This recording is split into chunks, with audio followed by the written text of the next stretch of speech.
Se eu fosse preso toda vez que eu machucasse uma xereca, eu ia tá fudido. Selamat pagi semuanya. Sebelum kita membahas materi yang mendalam, perkenalkan nama saya Putri Andini. Di sini saya akan membawakan judul tentang materi kami adalah analisis pengaruh infrastruktur dan konektivitas terhadap ketahanan pangan dan stabilitas inflasi di Sumatera. Saya akan menjelaskan tentang latar belakang penelitian ini adalah karena ketahanan pangan merupakan salah satu faktor penting yang berkaitan langsung dengan kesejahteraan masyarakat. Namun, ketahanan pangan tidak hanya dipengaruhi oleh banyaknya hasil produksi pertanian, tetapi juga oleh kelancaran distribusinya.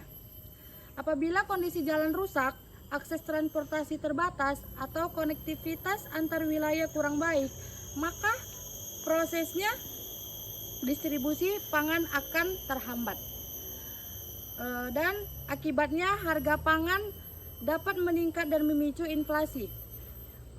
Oleh karena itu, penelitian ini dilakukan untuk mengetahui apakah infrastruktur dan konektivitas wilayah benar-benar berpengaruh terhadap ketahanan pangan dan stabilitas inflasi di Sumatera.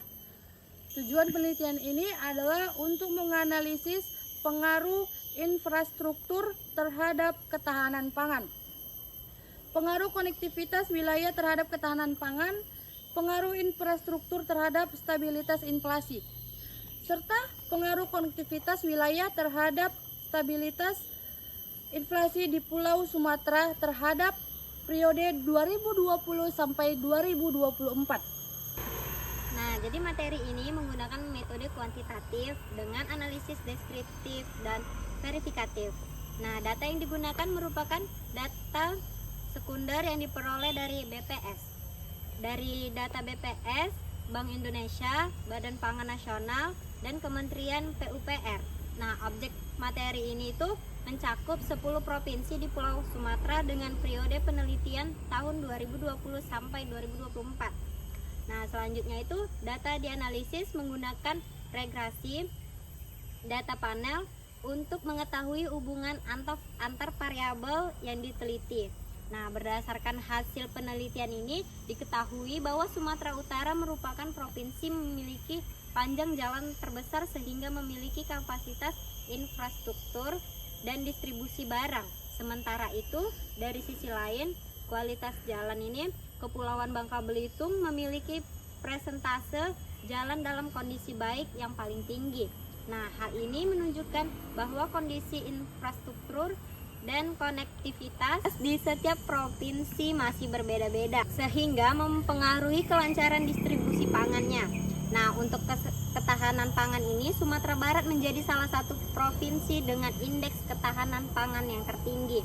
Sedangkan untuk inflasi hampir seluruh provinsi di Sumatera mengalami lonjakan pada tahun 2022 akibat kenaikan harga energinya, sehingga gangguan rantai pasok dan meningkatnya harga pangan tersebut. Nah, namun pada tahun 2023 hingga 2024, inflasi mulai menurun karena distribusi pangan membaik dan kebijakan pengendalian inflasi berjalan lebih efektif. Nah, dari hasil tersebut dapat kita ketahui bahwa infrastruktur dan konektivitas wilayah memiliki pengaruh positif terhadap ketahanan pangan dan stabilitas. Nah, infrastrukturnya yang baik akan mempercepat distribusi pangan, menurunnya biaya logistik, menjadi ketersediaan pasokan, dan pada akhirnya membuat harga pangan menjadi lebih stabil sehingga inflasi dapat dikendalikan.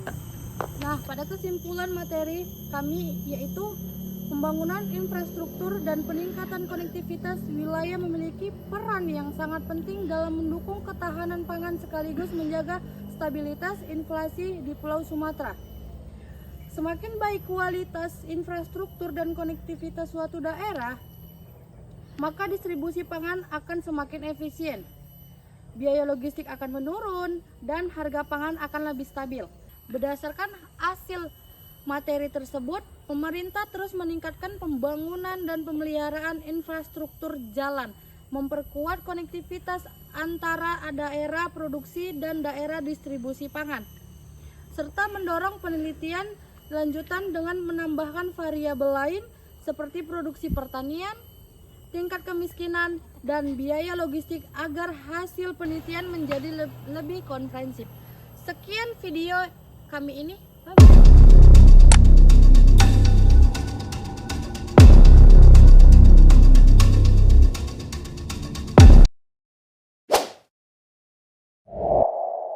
Labana al